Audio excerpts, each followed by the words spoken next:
Hello, everyone. Welcome to today's focus session on bookings. My name is Adrielle. I'm with the onboarding team here at OwnerRez. And before we dive in, if I could just get one or two people to let me know in the chat that you can see and hear everything and it's all working correctly, that would be great. If you're not sure where the chat is located, you should see that on the left side of your screen. And if you don't see it there, then you should see what looks like a text message icon at the bottom of the webinar. You can click on that to open up the chat. And thank you, Linda. Awesome. At the top of the chat, once it's opened up, you'll see a tab for Q&A. So if you have any questions as we go along, please post your questions there and we will answer those at the end. All right, so without any further ado, let's go ahead and get started. As I mentioned, today's focus session is on bookings and OwnerRez.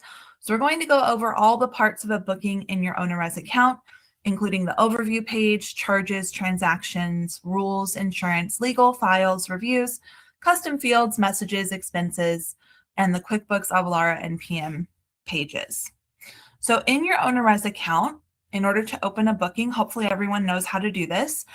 You'll go to your booking calendar and then just click on the booking that you want to open.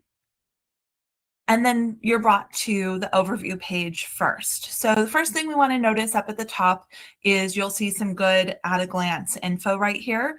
Of course, you see the guest's name and then the property that the guest is staying in. And then you'll also see the dates of their stay, the number of nights, and the number of guests. You'll also see some basic information about status and if they're pre-arrival, mid-stay, or post-departure, as well as any tags that you've applied to the booking. So if you need to apply a tag or change it, you can then click on this tags button and make adjustments there. Over on the right, you'll notice the OwnerRez booking number. That's what the ORB stands for. And then the number, of course. So this is what you'll reference to our support team if you ever need help with a booking or have a question about something. We'll often ask for that. You might also use this internally with your own teams to identify a booking.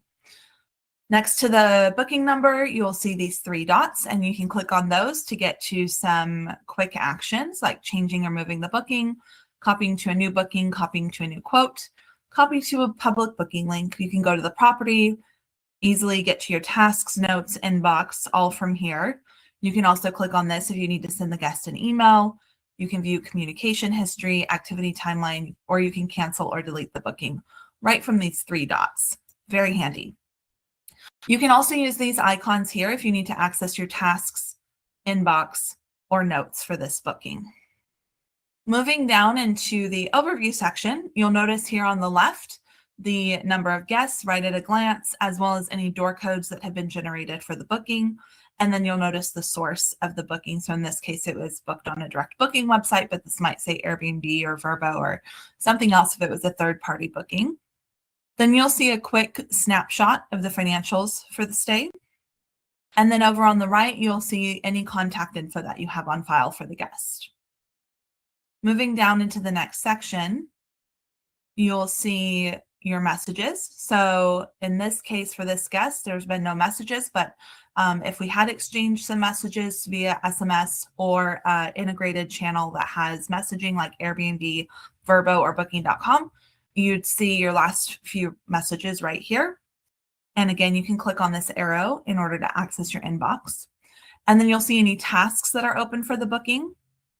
Over on the right, you'll see any notes, and then you'll see your activity timeline for the booking. So this will show when the booking was entered, if any payments have been collected, if dates have changed on the booking, so on and so forth. So this is a nice snapshot of any major events that have taken place with that booking.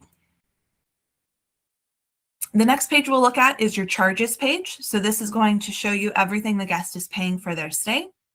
So in this case, it'll show you the breakdown of the rent and then any fees, as well as any taxes that you are collecting and remitting yourself. For a direct booking, you should see all of that information here. Keep in mind also that if you're talking to a guest who's booking through Airbnb or Vrbo, those sites now are lumping in all the charges. So the guests are just seeing one line item. They're not seeing the breakdown of the rent and the cleaning fee and so on and so forth that you're seeing on your side. So OwnerRez takes that and breaks it down for you on your side so you have the most visibility possible into the financials for the stay, but the guest isn't necessarily seeing all of this detail on their side. The section below the charges, this is everything the guest is paying that's coming to you. And then below that, if the guest booked through a third-party channel, you will see anything that the guest paid. So for example, since Vrbo charges the guest a fee, you would see how much the guest paid that went to Vrbo and not to you. Also one other thing I should mention here is you'll also see any taxes that are remitted by the listing site. So if you're listed on Airbnb and Airbnb collects and remits taxes for you, you'll see those here in this section as well. Now let's look at the transactions page of the booking. Here on the transactions page, you'll see any payments that have occurred or are scheduled. So I want to look first at what this would look like for a typical booking because I don't have a credit card processor connected to my example account. So in an account where you are actually taking credit cards for payments, your transaction page will often look like this, where you'll see any payments that have already been collected and then any scheduled payments. So in this case, we took 50% of the booking total at time of booking, and then the system scheduled the second payment to be taken prior to arrival, as well as that security deposit. And then you can also view cards on file and then any fees. So these would be like your credit card processing fees, or if the booking came through Airbnb or Vrbo, your channel commissions would show here as well. The Airbnb ones will show up automatically, and your Vrbo commissions you import once a month when Vrbo sends you that file that has the breakdown for each booking. So back to the transactions page, if you ever need to manually record a payment, you can do that by clicking on payments and then clicking record payment. And you would choose whether you want to just collect the remaining balance of whatever it is or a custom amount. So assuming the guest paid the remaining balance, then you would just keep it set to that default. And then if you need to record any fees, you would do so here. So these would be fees collected by the method of payment. So for instance, if the guest sent you a payment via Venmo and they didn't send it, they sent it as a business transaction through Venmo, there will be fees on that. So this is where you would record those Venmo fees. And then you could put in some notes here and say paid via Venmo or whatever it was. And then you'd put in the date that you collected that payment or that it was sent. And then you would choose the type of payment. In this case, we'll choose other because it's a Venmo payment. And then you don't need the notification since you're the one recording the payment. You already know that it occurred. And then you can decide whether or not you want to send a payment receipt to the guest. In this case, I'm going to uncheck both of those, and then I will click save. Now, if I'm recording payment via check, I don't need the note there because we have check as an option right here. I'm going to keep the collected date as the date that I received the check, and I'll choose check as my payment. And then I will put in the check number and then the date that was actually written on the check here. This is the check date and this is the received date. And then the check type. You can choose all these different types of checks, whichever one applies. And then again, you can decide whether you want any notifications or receipts going to people and then click save on that. And now that this guest booking, we've recorded that second payment, it's now a $0 balance. The guest is paid in full. And again, just as I showed you on those screenshots, this is where you would see any scheduled transaction or credit cards on file, and then any credit card processing fees or channel fees that are charged to you as the host. If you need to request a security deposit from a guest, you can do that via the security deposit dropdown and just click on this request security deposit form. That'll open up this little pop-up, and you can either copy that link and send it to the guest manually, or you can compose an email and send it right from within your OwnerRez account. Other things you can do with security deposits is if you need to, let's say you have a security deposit held here and you need to charge the guest, you can do that right from this dropdown as well, where it'd be collect refundable. Well, actually, you would click on the security deposit here. There will be a link for it. Let me go back to the screenshot to show you. This would move up to there once it's been held. So you typically a couple days before the guest day, and then you'll be able to click on it in order to charge against that security deposit hold. Other things you can do right from this page are you can issue a refund, you can schedule payments or schedule security deposits, and you can also request payment, request security deposits, or request new credit cards from guests. So sometimes guests will have their credit card on file at time of booking, and maybe their credit card number has changed, or for whatever reason, they just want to use a different credit card for their second payment. If a guest ever reaches out and says, hey, I need to change my credit card on file, this is the page you would go to, transactions, request, and then request a new credit card. It'll open up a little pop-up that looks very similar to this. And again, you can just click on compose email to send that email to the guest with the link for their new credit card info. The next page I want to look at is the rules page. This is a really great one because it gives you a snapshot of the rules that were in place at the time that the guest booked. So it'll show their payment schedule. It'll show the security deposit rules that were agreed to at time of booking, whether or not there's travel insurance. And then it will also show you the cancellation policy that was in place when the guest booked. So if you have multiple channels that you're listed on, odds are that you have slightly different cancellation policies on each of those channels. So you can always come back here to see what policy applies to this particular booking. You can also make changes to the rules, although since the guest already booked under the applicable rules, you want to make sure that you've communicated with the guest and that they agree with whatever changes you're making before you change the rules on a booking. The next page is the insurance page. And this is where you can see information on the travel insurance. And then if you have damage protection enabled in your OwnerRez account, you can access that here as well. And so you'll be able to see at a glance whether or not the booking is still eligible for travel insurance. And then you can also send the guest a link to purchase it. And then on the damage protection tab of this page, you'll be able to see if there's a damage protection policy applied to the booking. And since this is just my example account, I don't have it turned on. But if you do have damage protection turned on in your account, it will look like this, that damage protection tab. It'll show you that the booking is covered. It'll show you your coverage amount, the cost to you, whether or not you've paid for that policy on this booking yet. And then if you do need to make a claim, that information is down here. You would copy this number and then click on this link right here in order to fill out the claim form through Rental Guardian.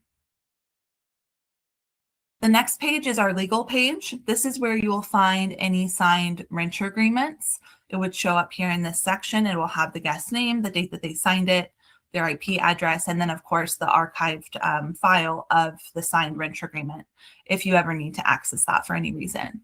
You can also request signed renter agreements right here. So if the guest already signed your default one and now they've decided they want to rent your golf cart, for example, you could just click on this and it'll open up a similar pop-up to what we've seen before, where you can compose the email and send that to the guest.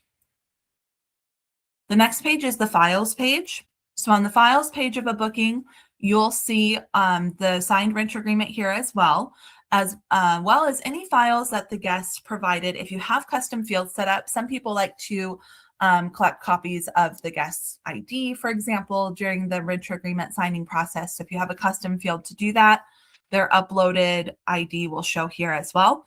And you can also upload files manually if you need to. On the reviews page, you really wouldn't see anything here until after the guest has checked out and left a review. But once that's happened, if it's a past booking and they've reviewed you, you'll see that here as well. And then on the custom fields page, you'll again see the copy of the ID if that's something that you require, as well as any other custom fields that you're asking the guest to complete when they sign your renter agreement. So for example, if you need to collect information on pets or a list of the guest names, that's where all of this information would show up in the booking. The next page is the channel page. And so for this, I'm going to go back to some screenshots. If it's a channel booking, you can see a little snapshot of that. This is what it would look like for Airbnb. It'll show you when the booking was last modified, show you that it's managed by the channel, and then you'll see kind of the recent activity that's taken place over the channel for this booking. And then similar for Verbo, in this case, it shows you that OwnerRez is the system of record, whether or not there's a credit card on file, the booking mode of the booking. So different information depending on the channel, but may be useful at times, especially if you need to just research something on the booking. All right, so now let's take a look at the messages page of the booking. This is going to give you an overview of any messages that are scheduled or planned to send for your for the booking.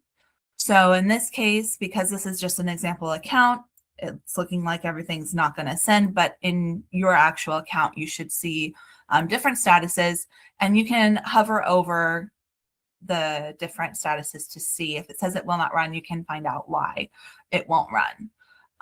But for most of them in real life, it should be sending. If you do have a guest where you need to skip a message, you can do that with the actions over here on the right. There are a few different actions you can choose. You can choose send now, skip, or you can preview the message if that's all you need to do. You can also edit the trigger and edit the template right from here, but I don't really recommend that. It does change it for all of your bookings. It changes the actual trigger in your account. It doesn't just change it on this one booking. So just keep that in mind. Really, the only actions you would ever need to take from this page should be the send now and the skip actions. So sometimes, for example, I have a message scheduled to send to my guests the morning after they arrive, checking in on them to see how everything's going, and I send that at 9. But occasionally I'll have a guest who has already messaged me in the morning asking a question about something, and we've already had some communication. And so then I don't want that automatic message to go out because it just feels disjointed. And so I'll go into their booking really quickly and tell the system to skip that particular message for that guest. All right, so now let's look at the expenses page. The expenses page of a booking is going to show you all the different expenses associated with that booking. So for example, you would see any taxes. If you're a property manager, it'll also show the commission that you charge the owner as an expense. And then depending on how you have the cleaning fee configured with your property management settings, that may show up on this expenses page as well. You can also manually record expenses here if you need to. After the expenses page, if you have our QuickBooks feature turned on, you would see the QuickBooks page next. And that will look like this. It'll have some links that you can follow into QuickBooks if you need to. Just some quick at-a-glance info. The next page that you would see is Avalara. If you have that turned on, it will look something like this. It'll just give you some info on whether or not it's synced or pending sync. And then it'll show you any actions that have taken place over that API integration with Avalara. The last page is if you have our property management feature turned on, you'll be able to see a breakdown of the booking with the property management, income, expenses, and then how much is going to the owner or the PM. So that is all the pages on your bookings in OwnerRez, and hopefully that is helpful. If you have any questions, go ahead and post those in the Q&A section right now. And while I wait to see if any questions come in, I'll just go over some of the resources that we have here at OwnerRez. So as I always mention, we have our wonderful support team that you can reach at help@ownerrez.com. And then we also have our support library with documents, ownerrez.com/support. We also have our Ask Rezi support bot, and that is at ownerrez.com/support/chat. You can also get to Ask Rezi from within your OwnerRez account by clicking on the question mark in the upper right corner and then clicking on Ask Rezi. And that'll bring up this little chat box right here. And this is free for all OwnerRez users. And then we have also a lot of videos in our support library, ownerrez.com/support/videos. We also have our forums. This is where you can put in feature requests or just share ideas or questions and get feedback from other OwnerRez users as well as from our team. And then we have our blog, ownerrez.com/blog. This is where you can find all of the latest OwnerRez news as well as some industry news and profiles on other OwnerRez users and just lots of really interesting things there. And then, of course, we have our webinars that you can find at ownerrez.com/webinars. Register for upcoming ones, watch past recordings, so on and so forth. All right, let me see if any questions have come in. All right, it looks like we have a couple of questions. How do we see what the guest sees as a breakdown of charges on the OTA versus what you see on OwnerRez? Typically, you would go into the app for the OTA and see. Depending on which OTA it is, which channel it is, they may not actually show you that as a host. I know Airbnb will show me as the host what the guest sees, I believe, although I'm not in there too often anymore, so I can't remember where that is. But you may also not be able to see it because the OTA, depending on the channel, they charge the guest additional fees. So you may not have an actual way to see it. It depends on the channel and what they share with you as the host. And then Melissa says she's having trouble getting Vrbo to connect. Yes, Melissa, go ahead and reach out to our help desk. They'll be able to take a look at your account and check in to see if you've done what you need to do to initiate that process. But just so you know, Vrbo is running behind right now on their connection. So if you've done everything you need to do to connect to Vrbo, it may just be a waiting game at this point. But yes, please email our help desk, help@OwnerRez.com, and they'll be able to look into that for you. All right, I don't see any other questions. You all are a quiet bunch today. I hope this was helpful, and I hope we will see you on future webinars. Have a great one, everybody.